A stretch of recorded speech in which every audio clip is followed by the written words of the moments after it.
내가 누려왔던 모든 것들이 내가 지나왔던 지금 우리는 성경적 가정을 모두가 꿈꾸며 가족 구성원마다 어떻게 믿음과 사랑으로 행할지를 함께 살피고 있습니다. 어쩌면 이전에 성경적 가정을 전혀 생각하지 않았을 겁니다. 또 믿음이 약했을 때는 성경적 가정을 꿈꾸지 못했을 거예요. 왜 그러냐면 믿음이 없거나 약하다는 것은 내가 주인 되어 살고자 하는 그런 마음으로 살아가는 것이 큽니다. 믿음이 없을 때 그렇죠. 보통의 세상 사람들을 보면 다 자기 자신이 자신의 주인 되어 마음대로 살아가지 누구의 종처럼 살아가려고 합니까? 전혀 그렇지 않습니다. 믿음이 없을 때는 자기 자신을 말은 내가 하나님이다. 누가 그렇게 얘기하겠습니까? 그러나 그 삶의 모든 계획과 모든 그런 생활은 다 자기 마음대로입니다. 하나님이 없다는 것을 단번에 그의 말과 태도를 통해서 알 수가 있죠. 그때 누가 성경적 가정을 생각했겠어요? 믿음이 약했을 때도 마찬가지입니다. 그러나 이제 믿음이 있는 자들로서, 믿음의 선 사람들로서 우리는 성경적 가정을 꿈꾸고 기대해야 됩니다. 이전에 우리의 가정이 좀 약하고 좀 불행하다 했다 하더라도 그러나 하나님께서 함께 하시고 또 지키시고 돌보시기 때문에 얼마든지 힘있게 성경적 가정으로 서서 하나님의 은혜와 복을 누리고 또 하나님의 뜻을 얼마든지 감당하는 귀한 우리의 가정들이 될 수 있습니다.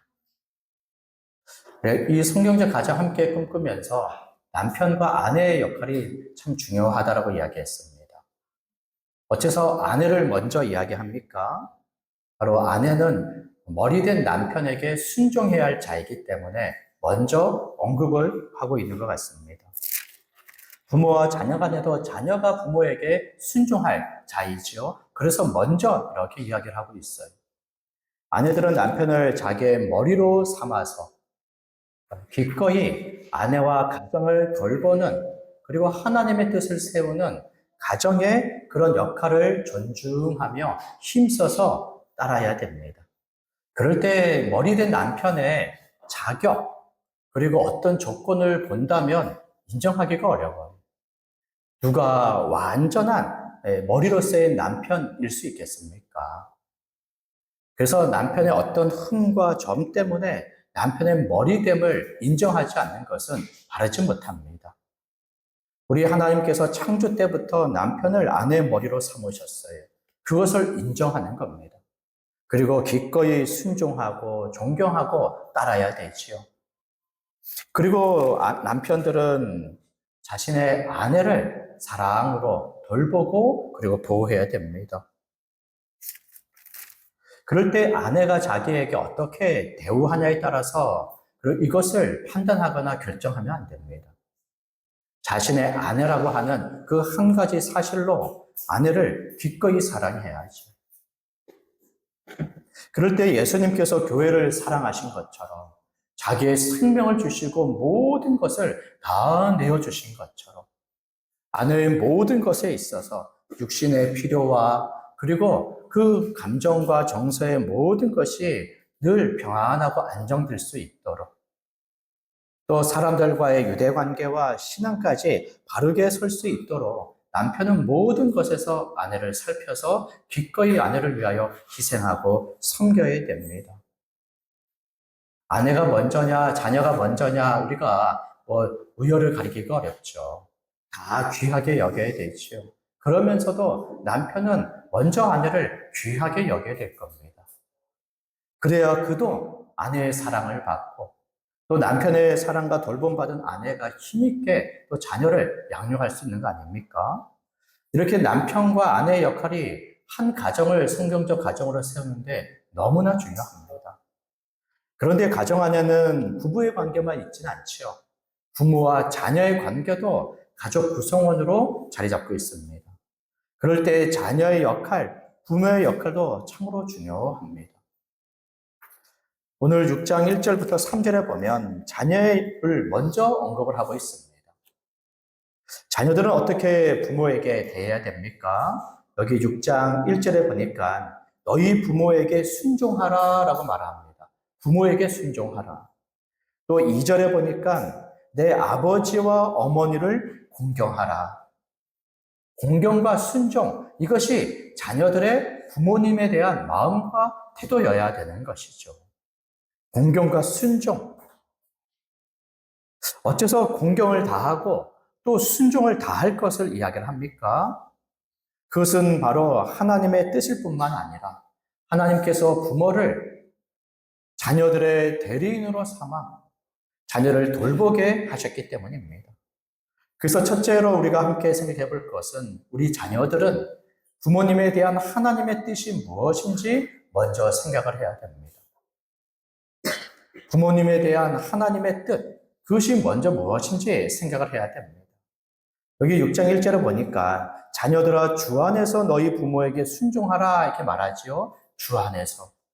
이 말씀은 지금 세상의 모든 사람들에게 도덕과 윤리를 가르치는 말씀이 아닙니다. 주 안에 있는 자들에게, 말하자면 교회 안에 있는 모든 믿음의 성도들에게 주시는 하나님의 말씀이에요. 자기 백성에게 주시는 하나님의 말씀이죠. 그래서 주 안에 있는 자들은 부모와 그 순종에 대한 하나님의 뜻을 먼저 생각을 해야 됩니다. 그렇지 않고 자기의 어떤 감정과 자신의 경험에서 부모님을 생각하면 공경하고 순종하기 어려울 수 있습니다. 부모님이 자신에게 어떻게 대우했는지, 부모님이 자기에게 어떻게 그렇게 행동하셨는지, 그것을 생각하면 어떤 이들은 부모를 공경하기 어렵고 부모님에게 순종하기가 어렵죠. 그러니 하나님의 뜻보다 자신의 경험과 자신의 이전의 그런 상황들을 먼저 생각하면 안 됩니다. 또 하나님의 뜻보다 세상의 지금의 가치관이나 지금의 시대의 유행을 먼저 생각하면 안 돼요. 지금은 얼마나 권위가 무너진 시대인지 모릅니다. 가정에서 부모들은 자녀들로부터 그 권위를 잃어버렸고, 학교에서는 선생님들은 그 학생들로부터 권위를 잃어버렸어요. 세상에서도 마찬가지죠. 어른들은 그 아래 사람들로부터 그 권위를 잃어버린 권위 상실의 그런 시대입니다. 누가 부모님이라는 것, 선생님이라는 것, 그리고 어른이라고 하는 것, 상사, 선배라고 하는 것으로 존중하고 존경하며 기꺼이 순종합니까? 이 세상에서는 이 권위가 상실된 시대입니다.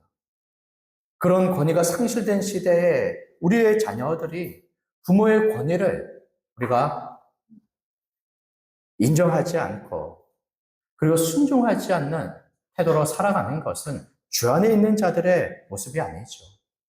주님께서는 무엇을 뜻하십니까?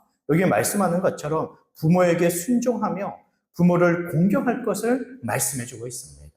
이것이 주님 안에 있는 자들에 대한 우리 주님의 뜻입니다.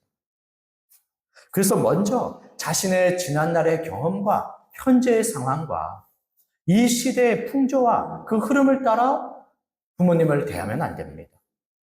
먼저 주님께서 무엇을 뜻하고 계신지를 충분히 생각을 하고 그것을 먼저 인정을 해야 됩니다.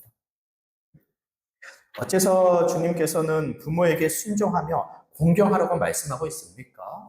아내들이 남편에게 복종해야 된다고 할 때 맹목적이고 무조건적이지 않았어요. 그때 마땅히 복종해야 될 이유로 이렇게 말씀했습니다. 5장 23절에 보니까 이는 남편이 아내의 머리됩니다. 이는 남편이 아내의 머리가 되기 때문에 아내는 남편에게 기꺼이 복종해야 된다고 말했습니다. 그런 것처럼 우리 자녀들이 부모에게 순종하고 공경하는 것은 그냥 맹목적으로 부모니까 순종해라 그렇게 말씀하는 것이 아닙니다. 부모는 하나님의 대리인으로 삼아주셨어요. 하나님을 대신하여 우리 자녀들의 보호자로 삼아주셨습니다. 하나님의 대리인, 하나님의 보호자.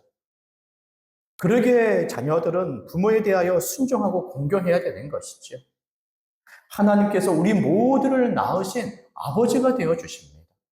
하나님이 주님으로서 모든 사람을 다스리며 복을 베풀어 주세요. 생명을 주시고 돌보시고 보호해 주실 때 하나님께서는 부모를 통하여 이 일을 감당하도록 하십니다. 하나님이 우리를 낳으시지만 또 지으셨지만 아담과 같이 짓진 않으셨어요. 부모님을 통하여 우리에게 생명을 주셨습니다. 부모를 통하여 우리를 낳으셨고 우리를 지어주신 것입니다.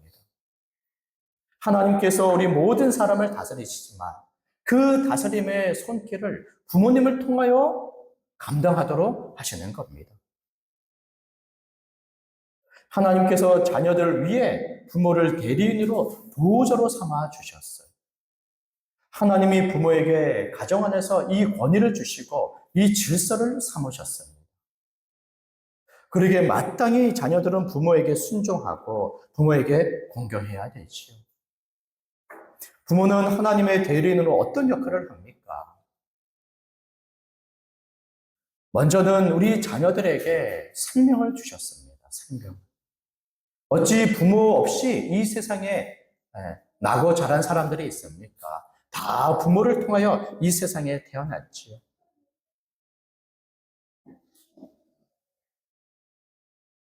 부모로부터 생명을 얻은 것은 그 어떤 것보다 큰일입니다.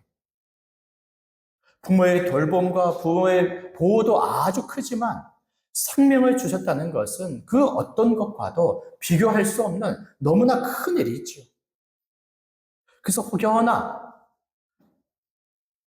우리가 태어나자마자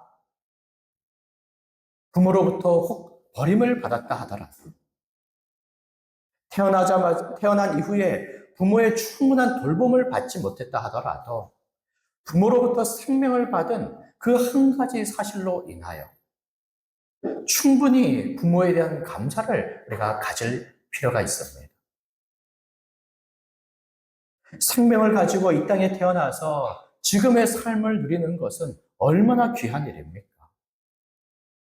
물론 부모의 충분한 돌봄을 받지 못하여 어린 시절 또 청소년기 어려움을 혹 많이 겪었다 할지라도 그럼에도 이 세상에 태어나서 이 세상을 누리며 살아가는 것은 얼마나 귀한 일입니까? 생명을 주셨다는 그 한 가지 사실만으로도 우리는 부모에 대한 감사의 마음을 가져야 되지요. 그러나 부모는 우리에게 생명을 주신 것만이 아닙니다. 충분히 돌보고 우리를 얼마든지 보호하지요. 우리가 태어나서 근 한 20년 동안 자라면서 그 시절 경제적 활동을 합니까? 보통은 하지 않죠. 20여 년 동안에 부모의 모든 노동과 수고, 부모의 땀과 눈물로 우리는 먹고 자랍니다. 그 세월과 그 시간과 그 값어치를 생각을 해보세요. 그저 한 끼 식사하는 것으로만 우리가 따진다 하더라도 얼마입니까? 그것이 다 거저 지금 가정에서 지금 난 것이 아니거든요. 부모가 수고하지 않으면, 땀 흘리지 않으면 밥 한 끼 제대로 먹을 수가 없어요. 날마다 가장 좋은 것으로 먹지 못한다 하더라도 그럼에도 불구하고 얼마든지 먹고 지낼 만큼의 좋은 것들로 우리가 먹고 마시고 입고 살아가지 않습니까? 그 자녀들이 돈 한 푼 내지 않아도 부모의 사랑으로 우리가 먹고 살아가지요. 그것뿐만 아닙니다. 부모는 그 자녀들의 감정이 다치지 않고 자녀들의 정서적인 안정과 평안히 지내도록 얼마나 세심하게 돌보는지 모릅니다. 저도 자녀가 이제 중학생이 돼서 시험을 보는데 시험을 치르는 그런 과정 속에서 잘 준비할 수 있도록 얼마나 많은 말들을 하는지 몰라요. 준비하는 과정 속에 과정이 중요하죠. 준비하는 과정 속에 계획하고 또 미리 준비하고 책임감을 갖고 성실하게 준비하며 정직하게 하도록 얼마나 많은 이야기들을 해주는지 모릅니다. 그리고 결과에 대해서도 얘기를 해요. 만족해라. 다른 친구들과 비교하면서 또 괴로워하지 마라. 조금 잘 본 것으로 자랑하지 말고 못 본 것으로 실망하지 마라. 하나님께서 우리의 인생을 돌보시며 하나님을 의지하며 얼마든지 하나님 주시는 은혜와 복 가운데 살아갈 수 있다. 시험 한번 보는데 중간고사 한번 치르는데 얼마나 많은 말들을 해주는지 모릅니다. 아직 그게 몇 번이나 남았어요. 기말고사, 또 중간고사, 또 기말고사. 예. 나중에 수능을 앞두고는 얼마나 또 많은 말들을 해줘야 됩니까? 왜 그렇게 합니까?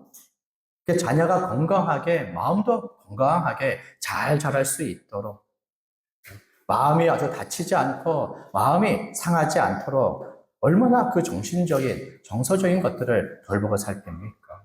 또 친구들의 관계에서 관심 있죠. 내 친구도 아닌데, 친구는 있냐? 친구는 사귀었냐? 친구를 때리진 않냐? 얼마나 친구에 대해서, 왜냐면 그 시기에 얼마나 그 관계가 중요합니까? 그 모든 것들을 또 살피려고 하지요. 자녀가 성에 대해서 스스로 이제는 독립해서 지낼 때까지 육신의 모든 필요와 정서적인 모든 것들에 대하여 부모의 사랑과 돌봄으로 그 자녀들을 양육하지요. 그것뿐만 아니라 가장 중요한 신앙에 있어서도 바른 신앙을 가질 수 있도록 말씀을 가르치고 또 교회 생활을 잘할 수 있도록 그저 교회에 다니는 것만으로 모든 것이 다 이루어지지 않죠. 교회 안에서 어떻게 말씀을 배우는지, 예배를 드리는지, 또 친구들과의 관계를 어떻게 맺으며 또 교회 성도님들과의 관계를 어떻게 맺는지 그 모든 것들을 세상히 돌보고 살피는 것입니다. 그리고는 청소년 시기는 얼마나 또 예민한 시기입니까? 그런 시기에는 더욱더 또 살피지. 부모는 자기를 위한 기도보다 자녀들을 위한 기도의 시간들이 더 많지요. 이렇게 부모는 하나님의 대리인으로 자녀에게 생명을 줄 뿐만 아니라 자녀를 양육하고 돌보고 보호합니다. 이 모든 일들을 이렇게 감당을 하죠. 어디 그뿐이겠습니까? 자녀가 결혼한 이후에 이제 자녀의 나이가 지긋하더라도 자녀에 대한 염려는 끝이 없습니다. 저희 이제 그 아파트에 어르신 한 분이 계시는데 뇌출혈로 한 1년 가까이 병원에 계셨어요. 그리고 태어나면서 예전 같지 않죠. 근데 어떻게 뇌출혈로 좀 이렇게 쓰러지셨냐면 그 큰 아들이 좀 이혼을 하게 됐습니다. 그런 충격에 뇌출혈로 쓰러지셨어요. 그리고는 태어나신 이후에도 늘 그 걱정이 아주 크십니다. 그분의 연세는 거의 80에 가깝고 그 자녀는 50대, 60대인데도 불구하고 여전히 자녀를 염려하는 거예요. 부모의 자녀에 대한 그 사랑, 그것을 어찌 우리가 다 헤아리고 그것을 다 개선할 수가 있습니까? 자녀의 사랑을 보면 그 사랑은 하나님 아버지의 사랑을 닮았어요. 하나님 아버지는 그의 사랑을 우리에게 말씀하실 때 부모를 비유로 드는 것입니다. 하나님의 사랑은 얼마나 큽니까? 그럼에도 하나님은 그의 사랑을 부모의 사랑에 비교하여 말씀해 주시는 거예요. 무조건적인 사랑을 또 큰 희생과 섬김을 그까지 자녀들을 염려하는 이러한 부모의 사랑, 하나님의 사랑을 부모의 사랑에 빗대어 말씀하시는 것입니다. 이사야서의 말씀을 한번 들어보세요. 여인이 어찌 그 젖먹는 자식을 잊겠으며 자기 태에서 난 아들을 긍휼히 여기지 않겠느냐. 그들은 혹시 잊을지라도 나는 너를 잊지 아니할 것이다. 하나님 아버지가 그의 사랑하는 백성을 잊지 않고 그까지 함께 하시는 것을 여인이 그 젖먹는 자식을 잊지 않고 자기 태에서 난 아들을 긍휼히 여기는 것에 비유하여 말씀하시죠. 시편의 말씀에서도 아버지가 자식을 긍휼히 여김 같이 여호와께서는 자기를 경외하는 자를 긍휼히 여기시나. 하나님은 얼마나 우리를 긍휼히 여기십니까? 그러하신 것처럼 우리 부모들은 자녀를 참으로 긍휼히 여기시오. 그의 연약함을 오래 참고 그의 실수와 잘못들을 아주 오래 참고 용납해 주죠. 항시 긍휼히 여깁니다. 마태복음에서는 이렇게까지도 얘기하죠. 너희 중에 누가 아들이 떡을 달라 하는데 돌을 주며 생선을 달라 하는데 뱀을 줄 사람이 있겠느냐? 너희가 악한 자라도 좋은 것으로 자식에게 줄 알거든. 하물며 하늘에 계신 너희 아버지께서 구하는 자에게 좋은 것으로 주지 않겠느냐. 하나님께서 사랑하는 자녀들에게 좋은 것을 주시는 것을 부모에 비유하여 말씀하시죠. 아들이 떡을 달라 할 때 누가 돌을 주며 생선을 달라 할 때 뱀을 줄 사람이 누구냐. 혹 부모가 악한 자라 하더라도 자기 자식에게만큼은 좋은 것으로 준다라고 말씀하지요. 이런 것처럼 우리는 자신의 상황, 지금의 감정과 세상의 그 가치관과 또 시대 그런 풍조 속에 부모를 생각할 것이 아니라 하나님께서 어떻게 우리에게 부모를 주셨는지, 어떤 역할로 또 부모를 주셨는지, 또 지금의 부모들은 얼마나 그 자녀들을 사랑으로 돌봤는지를 생각을 해야 됩니다. 하나님의 뜻이 먼저일 때 우리는 기꺼이 부모를 순종하고 공경할 것입니다. 하나님께서 부모를 우리들의 대리인 또 보호자로 삼아 부모로부터 모든 은혜를 입도록 하셨습니다. 그럴 때 마땅히 우리들은 어떠한 자세로 부모를 대해야 됩니까? 여기 1절과 2절에 이야기한 것처럼 부모에게 순종해야죠. 또 부모를 공경해야죠. 이것이 우리들의 자녀들의 마땅한 자세입니다. 그래서 자녀들은 부모님을 공경하고 순종해야 됩니다. 먼저는 부모님의 권위를 인정해야 되죠. 부모님의 그 연약함과 점과 흠을 먼저 생각하기 전에 부모님이라고 하는 그 사실, 하나님이 주셨다고 하는 것, 주신 것과 세우셨다고 하는 것에 먼저 그 권위와 질서를 인정해야 됩니다. 그래야 마음에서부터 기꺼이 부모를 따르고 부모에게 순종하게 되는 것이죠. 부모를 공경하고 순종하라고 얘기하는 것은 그저 겉모양만을 이야기하는 것은 아닐 겁니다. 우리의 마음에서부터 부모님을 존경하고 마음에서부터 공경하고 마음에서부터 순종하는 것이죠. 어찌 마음과 겉의 행실이 다를 수 있습니까? 아예 마음에서부터 존경하고 공경하는 것입니다. 또 우리의 마음의 중심에 존경과 공경함이 있어야 우리의 겉으로도 기꺼이 부모님을 돌보고 부모님에게 순종하지 않습니까? 우리 믿음의 사람들은 마음과 겉이 일치하는 사람들입니다. 겉과 속이 다른 이중적이고 외식하는 사람들이 아니죠. 그래서 마음에서부터 공경하고 모든 행실로 부모님에게 순종하는 그런 사람들입니다. 부모님의 연약함이 있지요. 연약한 데서 오는 부족함과 또 연약한 데서 오는 실수와 잘못이 있을 것입니다. 그런데 이것을 우리 먼저 생각하기 전에 부모님이 연약한데도 불구하고 자녀를 위하고 그 부족한데도 불구하고 자녀를 돌보고 그리고 실수와 잘못보다 부모님이 우리들에게 해준 것을 먼저 생각을 해야 됩니다.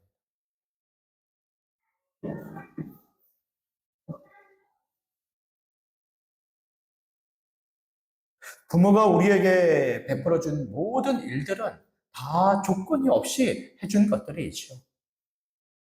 자녀를 위하여 수고할 때 전혀 계산하는 법이 없습니다. 나중에 자녀가 나를 잘 대해주겠지. 그것을 혹 기대한다 하더라도 그것 때문에 지금 자녀를 돌보고 보호하는 것은 전혀 아니죠.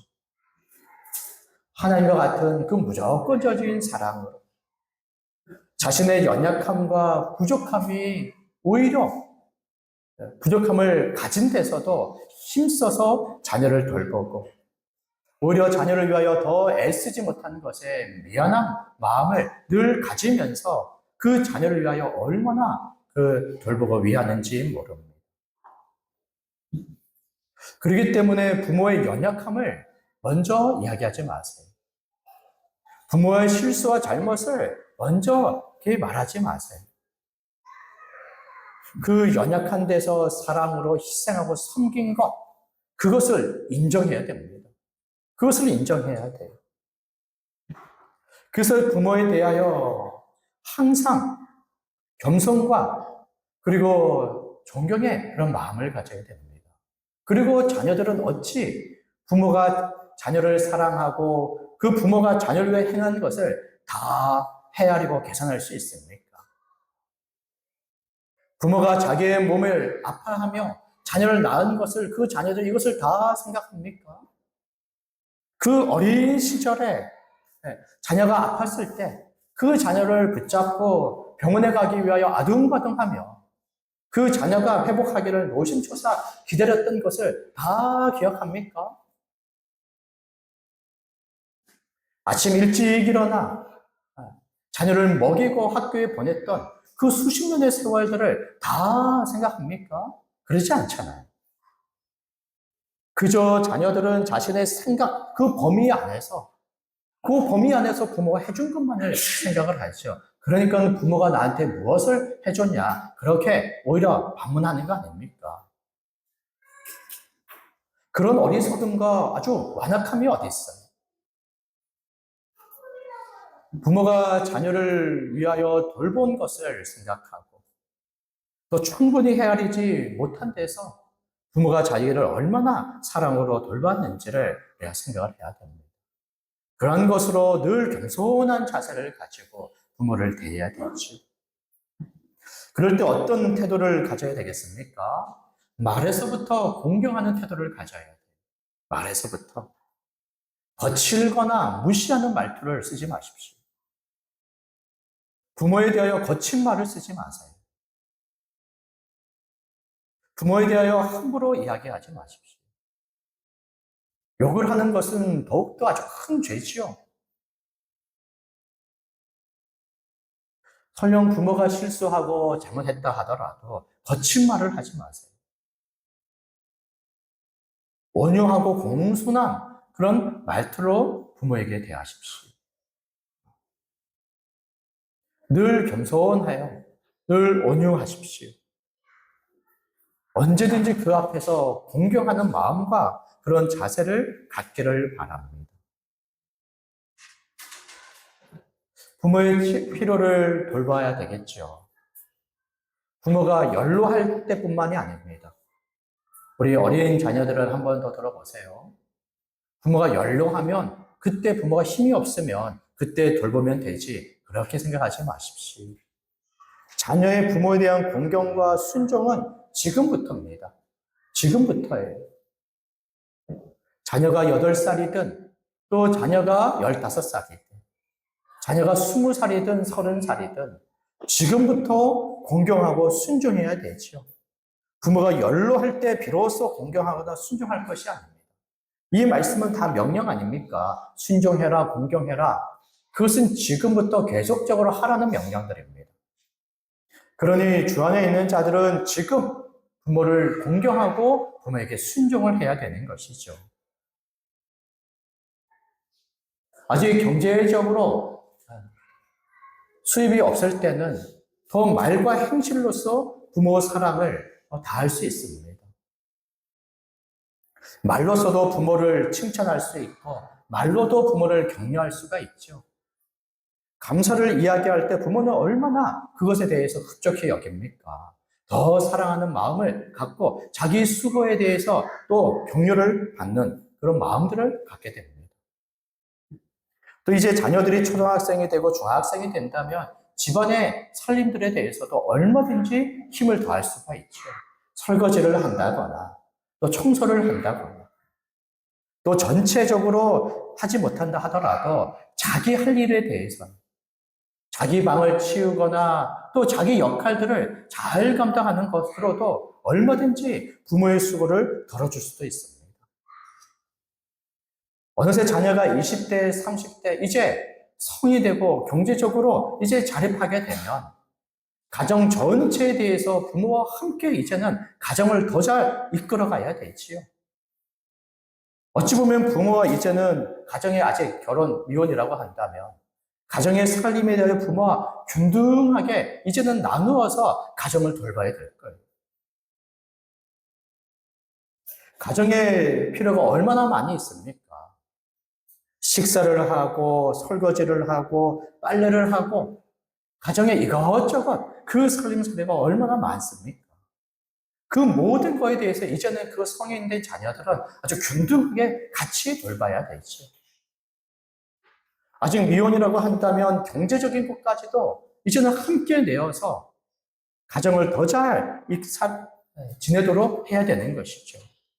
그렇지 않으면 또 가정 안에서 자녀들은 자기의 필요만 보면서 자기만을 위한 삶을 살아가게 됩니다.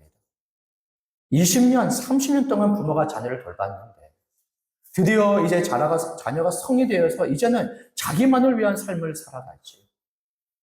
그리고는 한참이나 지나 20대, 30대, 40대, 50대 다 자기만을 위한 인생을 살다가 이제는 부모가 연로하여 이제 70, 80, 90이 되어서 비로소 부모를 생각하게 됩니다. 그러나 그거 쉽게 되는 법 아닙니다. 되지 않습니다. 몇십 년 동안 부모에 대한 공경과 존경과 부모를 위한 삶을 살지 않으면 한순간에 자기가 마음이 바뀌어서 자녀의 도리를 하는 거 아닙니다. 어릴 때부터 부모 공경으로 잘 자란 자녀가 나중에 돼서도 부모를 잘 공경하는 거지. 자기만을 위하여 이기적으로 산 자녀들은 마침내 부모를 힘써서 돌볼 때도 여전히 자기 이기심을 가지고 전혀 부모를 돌보지 않습니다. 그런데 이제 20이 되고 30이 되면 부모와 함께 가정을 더 잘 돌보기 위하여 힘쓰고 애를 써야 됩니다. 부모가 40이다 하더라도 50, 60이다 하더라도 부모의 필요들은 항상 있지요. 경제적으로는 부모가 그때 얼마든지 자기의 삶을 경제적인 것을 책임을 진다 하더라도 이제는 어느 때가 지나게 되면 이제는 정서적으로 더 염려가 많고 또 관계로서도 사람들과 제한된 삶을 살아가면서 오히려 정서적으로 자녀들이 부모를 더 위하여서 함께 지내는 시간들이 더 많이 필요하기도 하지. 그리고는 부모가 이제는 연로하여 경제적 활동들을 할 수 없을 때, 많은 부분에서 홀로 지내기 어려울 때, 그때는 더욱더 필사적으로 부모의 필요를 알아서 부모를 돌보고 부모의 책임을 다 감당해야 될 겁니다. 육신적인 필요들이 무엇인지, 건강에 또 어려움은 없는지 살펴야 되지요. 이 정서적인 것은 아주 더 큰 어려움과 문제인 것 같습니다. 어르신들에 대한 생각이 많이 들어서 지금 고은의 어르신들을 만나고 또 교제하고 있는데, 그래서 조금이라도 좀 이렇게 또 즐길 거리, 또 재미있는 거리가 없을까, 그런 생각들에 어른들을 좀 만나고 그렇게 돼 있었는데요. 어르신들의 그런 세월이 결코 짧지가 않습니다. 65세 이상이 되게 되면 근 20년, 30년, 그 30년 전후의 세월들을 보내야 되거든요. 미리 그 경제적인 것에 준비하신 분들은 염려가 없지만, 그러나 그 어려운 시절에 오로지 자녀들과 가정을 위해서 일했던 그런 어르신들은 미래를 준비할 것들이 없었어요. 그러니 당연히 그 어른 세대들에 대한 자녀들의 돌봄이 필요하죠. 그리고 그 많은 세월, 또 즐거움을 찾고, 또 무엇보다 사람은 의미 있는 삶이 좀 중요하지 않습니까? 어떻게 의미 있는 삶을 더욱더 살도록 하실지. 그 스스로 이 모든 것을 준비하신 분들이 있겠지만, 그러나 그렇지 않은 분들 참 많습니다. 그저 먹고 살아가기에 바쁜 그런 시대와 그런 세월을 보내신 분들은 무엇 하나 또 즐거움과 의미 있는 삶을 도무지 생각하지 못한 채 그저 그 시간들을 또 보내시는 거죠. 또 주변의 친구의 관계도 잘 있으신 분도 있지만 어떤 분들은 그렇지 않아요.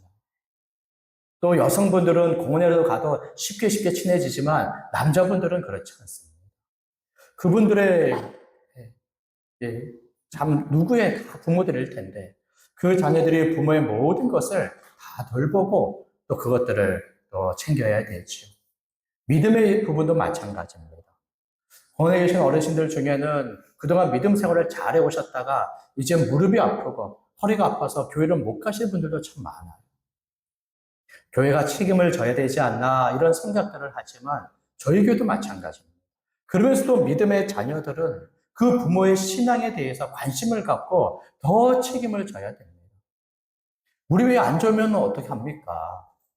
차로 모시러 가고 또 휠체어에 태워서 모시고 오고 또 엘리베이터가 없으면 어떡합니까? 그냥 휠체어에 태워진 채로 들고 올라오면 되잖아요. 얼마든지 함께 할 수가 있죠. 조금만 관심을 기울인다면, 조금만 애를 쓴다면 얼마든지 책임을 다 짊어질 수가 있어요. 이렇게 부모의 신앙을 돌보고 살펴봐야 됩니다. 하나님의 부름을 받는 거에는 기약이 없어요. 그러나 자연적으로 보자면 우리 어르신들이 하나님의 부름을 조금 더 일찍 받겠죠. 어떤 어르신들은 그 날들이 얼마 남지 않으신 어르신들이 참으로 많습니다. 그러니 그 노년 시절의 많은 두려움과 염려를 믿음으로 이길 수 있도록 그 믿음을 붙잡아주고 하나님이 부르실 때 하나님의 품에 안기어 영원한 안식을 얻을 수 있도록 마지막 천국에 들어갈 그 준비를 해야 되지 않습니까? 이 모든 것들에 자녀가 관심과 신경을 써야 되지. 그럴 때 우리 자녀들이 부모로부터 받은 생명과 돌봄에 따라 부모에게 공경하고 순종하는 것이 아주 마땅함에도 불구하고 하나님께서는 이 모든 일을 감당할 때 우리에게 복을 약속해 주고 있습니다. 여기 2절과 3절의 말씀을 한번 보십시오. 같이 한번 읽어보겠습니다. 자, 시작. 내 아버지와 어머니를 공경하라. 이것은 약속에 있는 첫 계명이니 이로써 내가 잘되고 땅에서 장수하리라.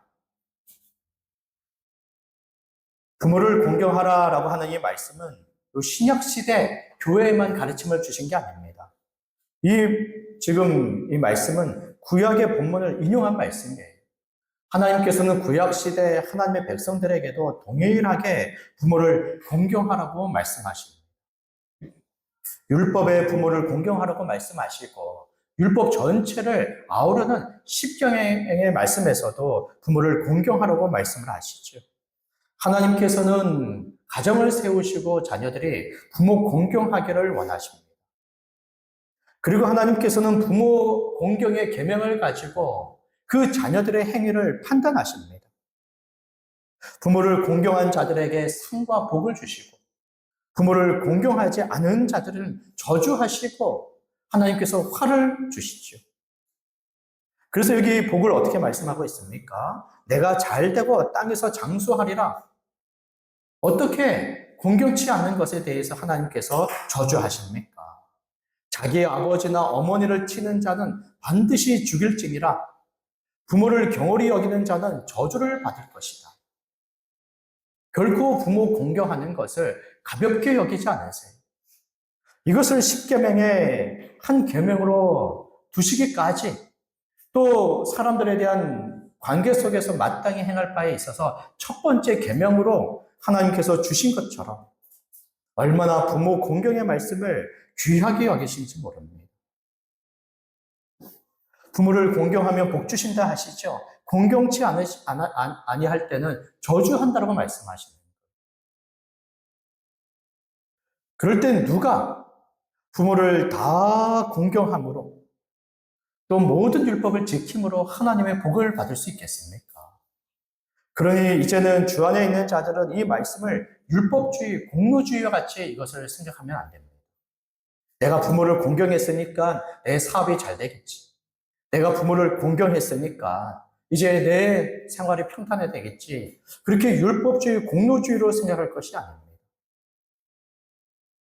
주 안에 있는 자들은 그리스도가 행하신 모든 그 행위를 따라 우리가 의롭다함을 얻은 자들이 있죠. 이미 하나님의 은혜의 복 가운데 머물러 있는 사람들입니다.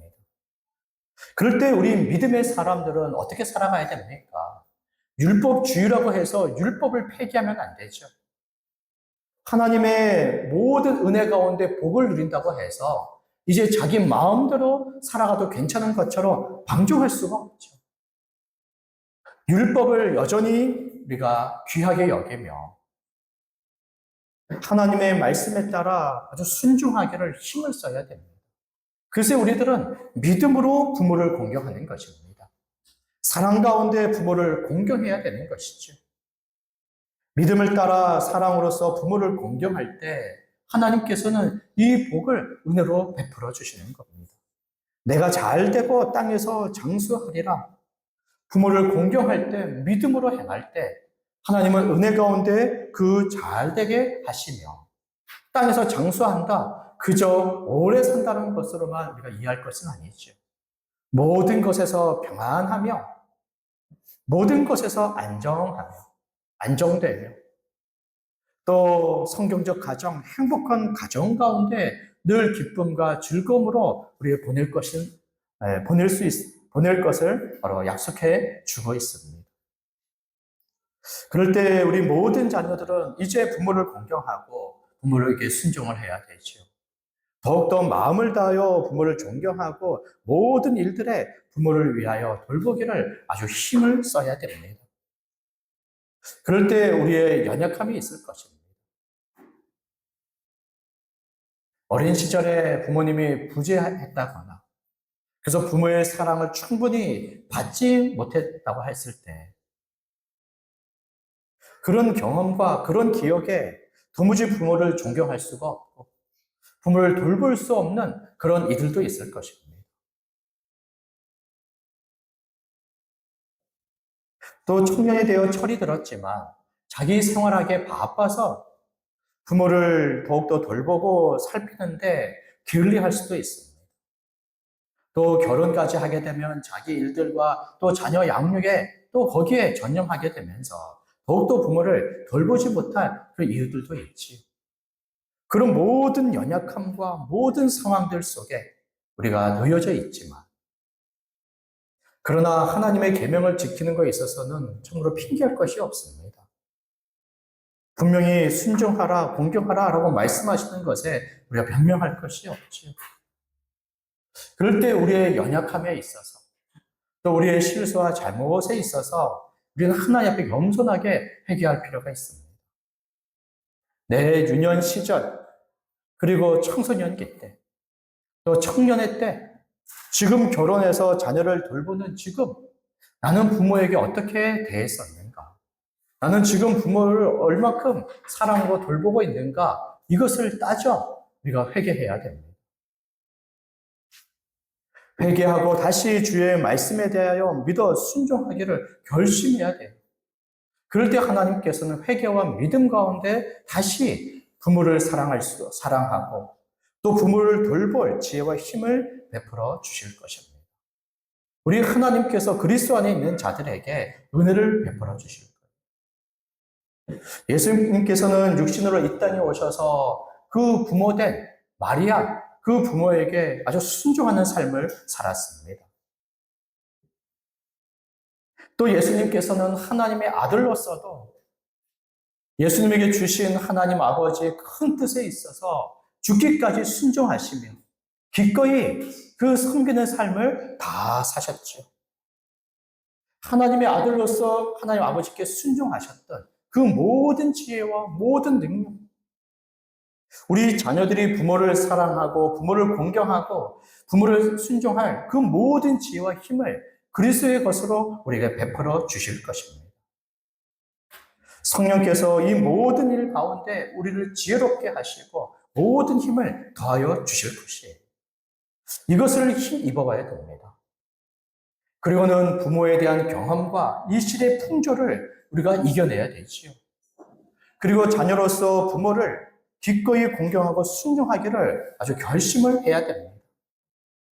그럴 때 우리 자녀들은 어떻게 부모 공경과 순종을 더욱더 구체적으로 할 수 있습니까? 먼저는 하나님의 대리인으로 자녀에게 생명 주시고 또 돌보시고 보호한 부모의 존재와 사랑과 수고를 날마다 이것을 생각을 해야 됩니다.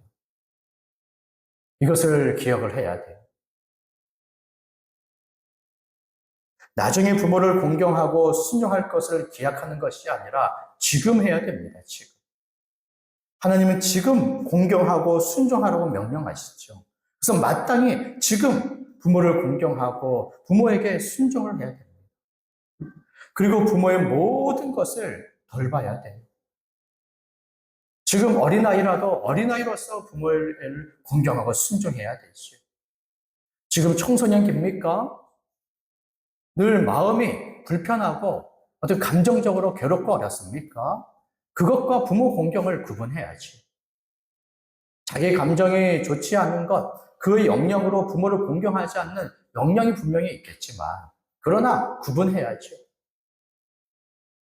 그렇기 때문에 우리 자녀들은 자기 감정이나 기분에 따라 부모를 공경하는 거 아닙니다. 오히려 그 영향을 받지 않도록 늘 자신의 마음을 지키고 그리고 부모 공경을 다 해야 되지요. 청년기가 되면 어떻습니까? 이제는 모든 것에서 힘을 갖췄어요. 그래서 청년기 때는 더욱더 부모의 모든 것을 돌보기를 힘을 써야 됩니다. 이제 사회인이 되어서 직장 생활을 하고 또 때로는 남자 여자친구를 만나기도 하고 또 결혼을 하면서 자녀를 돌보면서 여전히 더 자기만을 위하여 우리가 살아가기 아주 바쁜 그런 때지요. 그러나 그때 이기적이거나 개인주의로 자기만을 위하면 안 됩니다. 부모의 모든 것을 돌보고 부모의 모든 것을 살펴야 되지요.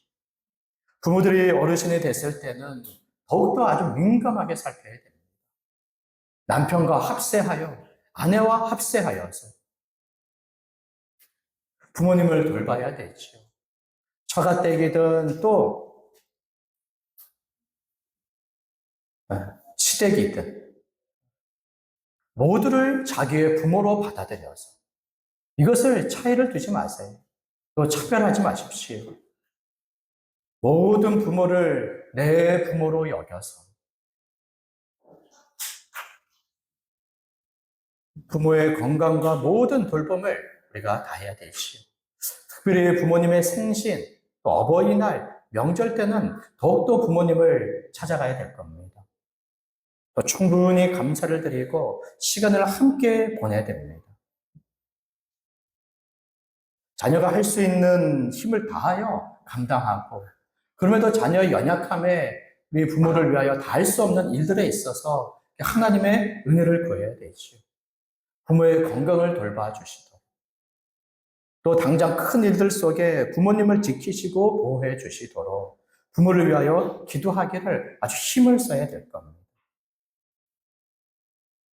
두 번째로는 부모로부터 충분한 사랑을 받지 않고 오히려 부당한 일을 당했을 때 그런 때에도 하나님 앞에서 자녀의 도리를 다 해야 됩니다. 부모의 사랑을 받고 어떻게 지내왔는지 우리 다 서로 차이가 있지 않습니까? 저와 성도님들의 차이가 있을 겁니다. 성도들 간에도 큰 차이가 있을 거예요. 어릴 때부터 부모님이 다 계셔서 충분한 사랑과 돌봄을 받으면서 아주 행복한 가정을 지내오신 분들이 있을 것입니다. 그러나 어떤 부모들은 그렇지 않지요. 다 저마다 차이가 있습니다. 또 부모들의 때로는 무관심을 받기도 하고 어떤 경우에는 또 부당한 일을 겪기도 했을 것입니다. 그럴 때 그 자녀들의 마음 안에 무엇이 생겨납니까? 미움이 생기고 원망이 생기죠. 어느 경우에는 분노가 치밀어 오르기도 할 겁니다. 또 어린 시절이나 청년 때에 부모가 한 것으로 인해서 때로는 어느 복수심이 들어서 나중에 보복하겠다고 벼르는 이들도 있을 것입니다. 그러나 하나님께서는 이 모든 일들, 부모의 행실과 자녀의 행실을 다 판단하시는 분이십니다. 그 선악간에 부모와 자녀들의 모든 행실을 다 판단하세요. 부모의 선한 행실, 그리고 악한 행실, 그 모든 것을 다 판단하시죠. 그러니 우리 자녀들은 부모가 어떻게 하는지에 대하여 하나님께 이것을 맡겨야 됩니다. 그래서 미워하거나 원망하거나 보복하려고 하지 말아야 돼요. 하나님께서 이 모든 것을 판단하여 신원하지 않으시면 어떻게 합니까? 그 원망과 억울함에 어찌 살아갑니까? 근데 그 모든 것을 견디고 이길 수 있는 것은 하나님께서 선악간에 그 모든 것을 다 판단하신다라는 거예요. 그리고는 우리는 하나님 앞에서 부모를 공경하고 순종하라는 이 사랑의 도리를 우리는 다 해야 되죠. 부모가 한 것에 하나님이 판단하실 겁니다. 그리고 하나님께서는 그 자녀가 부모에 대하여 어떻게 행하였는지를 분명히 판단하실 거예요. 부모를 보면 미워할 것이 많고 원망도 많고 선함도 많죠. 그러나 그것으로 다 하지 않고 하나님 앞에서 마땅한 자녀의 도리로서 미워하지 않고 원망하지 않으려고 애를 써야 되죠. 서운함을 쌓아두지 않으려고 애를 써야 됩니다. 그리고는 하나님 앞에서 자녀의 도리로서 공경과 순종을 다 해야 되죠. 하나님께서 이것을 기억하시고 이 모든 것을 갚아주실 것입니다. 그러니 우리는 혹여나 부모로부터 충분한 사랑을 받지 못하고 부당한 일을 당했을 때조차도 하나님 앞에서 자녀의 도리를 다해야 될 것입니다.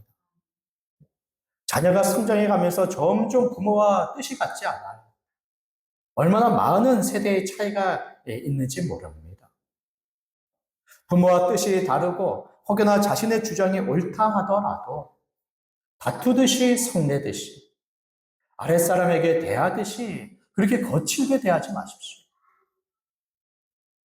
성경에서는 우리의 말마다 다 은혜롭게 하고 다 덕 있게 하라고 말하고 있지 않습니까? 그렇기 때문에 자녀들은 하나님 앞에서 부모를 대하는 것입니다. 그럴 때 하나님께서 그 모든 것을 다 아시고 다 갚아 주실 것입니다. 그럴 때 조금 더 우리가 적용하자면 부모를 공경하는 것과 하나님 아버지를 공경하는 것을 항상 구분하여서 부모를 공경하고 하나님 아버지를 날마다 공경해야 됩니다. 부모 공경은 얼마나 중요합니까? 하나님의 뜻이죠. 또 부모가 우리에게 생명 주고 우리를 돌봐 주었어요. 부모가 하나님의 부름을 받는 데까지 그 자녀들을 염려할 겁니다. 끝까지 자녀들을 사랑할 거예요. 그럴 때 우리는 힘을 다하여 부모를 공경해야 됩니다. 부모 공경에 힘을 써야 돼요. 그러나 그것과 함께 하나님 아버지를 사랑하고 하나님 아버지를 공경해야 됩니다. 부모가 대리인이고 부모가 보호자죠. 그러나 하나님께서는 이 모든 것의 근원이 되십니다. 우리의 생명의 근원이 되시고 우리의 보호의 원천이 되어 주시죠. 마땅히 하나님을 사랑하고 하나님을 공경해야 됩니다. 부모를 공경한다고 하면서 하나님을 사랑하고 공경하는 것을 소홀히 하면 안 되죠. 하나님께 예배드리고 하나님의 말씀에 순종하며 살아간다고 하면서 말하자면 교회 생활을 한다고 하면서 부모를 소홀히 여기면 안 됩니다. 부모를 사랑하는 것, 또 하나님을 사랑하는 것, 부모를 공경하는 것, 하나님 아버지를 공경하는 것, 이 모든 것을 구분하여 이 모든 일에 힘을 써야 됩니다. 그래서 우리 믿음의 사람들은 한편에서는 부모를 공경하기를 힘을 쓰고 또 한편에서는 하나님 아버지를 공경하기를 힘을 써야 되지요. 하나님께서는 이 모든 것에 감당할 힘을 우리에게 더하여 주십니다. 그럴 때 마지막으로 한 걸음 더 나가야 될 겁니다. 하나님께서는 가정을 가족으로 삼아주셔서 뿐만 아니라 교회를 하나님의 권속, 가정으로 삼아주셨어요. 교회 안의 모든 믿음의 이 권속들을 믿음의 형제 자매들이라고 이야기를 하죠. 그래서 서로 사랑할 것을 이야기를 합니다. 한 몸 한 가족으로 서로 사랑하라고 말씀해요. 그럴 때 교회 안에 어르신들에 대하여서 믿음의 어르신들에 대하여 성경은 그들을 아버지와 같이 대하고 또 어머니와 같이 대하라고 말을 합니다. 모든 일들을 믿음의 형제 자매로 대하면서 연세가 있는 분들에 대하여 어머니와 아버지같이 여겨라. 그래서 교회 안에서는 우리 어르신들에 대하여 아주 존중하면서 공경을 다해야 됩니다. 자기의 부모를 잘 돌봐야 되죠. 그러나 믿음의 사람들은 부모만을 돌보면 안 됩니다. 교회 안에 믿음의 어르신들을 자기 부모같이 여겨야 되죠. 물론 구분이 될 겁니다. 그럼에도 불구하고 할 수 있는 대로 교회 안의 어르신들을 자기 부모같이 여겨야 됩니다. 이것은 부모들도 마찬가지죠. 자기 자녀를 사랑해야죠. 그러나 교회 모든 어린이들에 대하여 자기 자녀같이 여겨야 되죠. 어찌 이것을 우리가 나눌 수 있습니까? 그럴 때 교회 안에 있는 어르신들을 자기의 부모같이 여기면서 이제는 점점 말씀을 배우고 믿음 생활에 어려움을 겪을 때 더욱더 말씀을 잘 이해하도록 또 말씀에 대한 믿음을 굳건하게 지켜가도록 더욱더 돌보고 더욱더 어르신들을 살펴야 됩니다. 교회 안의 모든 행사와 모든 일들에 있어서 참여하여 그 유익을 얻고 또 그 의미 있는 삶을 살아가도록 늘 함께 해야 되지요. 우리 어르신들은 여기에서 물러나지 마세요. 왜 이렇게 물러납니까? 왜 물러납니까? 왜 사명과 사역과 교제에 있어서 자꾸만 물러나려고 합니까? 그렇게 하지 마십시오. 하나님 앞에서 자기의 믿음을 지켜가면서 힘을 쓰고 애를 써야죠. 그래도 연약하여 부족한 것들이 있을 거예요. 그 모든 것에 헤아림을 받으면서 얼마든지 함께 해야죠. 그럴 때 교회도 마찬가지입니다. 모든 성도들은 우리 어르신들을 모든 성도들과의 교제와 모든 성도들의 모임과 사귐과 교제 그리고 사역 이 모든 일에 함께 할 수 있도록 그런 자리를 내어드리고 기회를 제공하면서 그 부족함과 연약함들을 참으면서 늘 함께 하도록 애를 써야 하는 것입니다. 그래서 교회의 모든 우리 믿음의 권속들은 교회 어르신들을 자기 부모와 같이 마땅히 대할 것입니다. 그러면서도 디모데전서의 말씀에 보면 참 과부에 대하여 이야기를 합니다. 일찍이 남편과 사별하여 그 스스로 경제적 활동을 할 수 없는 이들에 있어서는 믿음의 사람으로서 오랫동안 교회를 섬기고 성도를 돌본 이런 믿음의 신실한 과부들에 있어서는 더욱더 존대하라고 이야기를 합니다. 그 존대라고 하는 것은 경제적인 돌봄까지도 고려하라는 것이죠.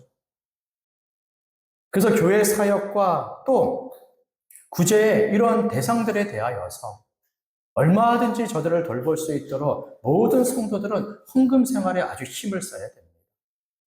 어려운 이들은 돕고 또 믿음과 사랑에 있어서 이 생활하지 못한 이들은 지도하고 가르치고 권면하여서 이 말씀으로 모든 이들을 든든하게 세울 텐데 모든 우리 젊은 이들의 그런 헌금 생활들은 이렇게 교회 안의 구제의 대상을 돌보는 그런 원천이 되지요. 이런 과부들에 있어서는 더욱더 존경과 함께 경제적으로 돌보면서 교회 어르신들을 내 부모같이 생각을 해야 될 겁니다. 우리 말씀을 맺도록 하겠습니다. 하나님께서는 우리 부모를 우리 자녀들의 대리인 보호자로 삼아 주셨어요. 부모가 생명 주신 것을 귀하게 여기고 부모가 사랑으로 우리 자녀들을 돌본 것을 감사히 여겨야 할 겁니다. 그리고 부모를 마음을 다하여 존경하고 공경하고 모든 일에 순종하면서 부모의 모든 필요를 돌보고 채우는 자들이 되어야 됩니다. 그러면서도 믿음을 따라 부모를 사랑하고 공경할 때 하나님께서 이 땅에서 그리고 하나님의 나라에서 평안케 하시며 복 주심을 우리가 귀히 여기면서 부모의 사랑을 다하고 또 교회 안에서까지 믿음의 어르신들을 사랑을 돌보는 믿음의 권속들 되시기를 바랍니다. 기도하겠습니다. 예루살렘